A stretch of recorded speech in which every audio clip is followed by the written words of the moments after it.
Hi friends, ఈరోజు మా ఇంట్లో బంగాళదుంప టమాటా కర్రీ, తోటకూర ఫ్రై. మా పాపకి 2 కూరలు వండుతున్నానండి.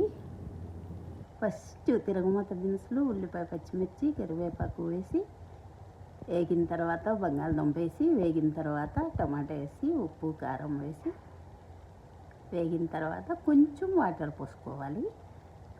వాటర్ పోసుకొని ఒక ఉడుకు ఉడకనివ్వాలి. అంతే, రెడీ బంగాళదుంప టమాటా కర్రీ. చాలా సింపుల్, చాలా ఈజీ.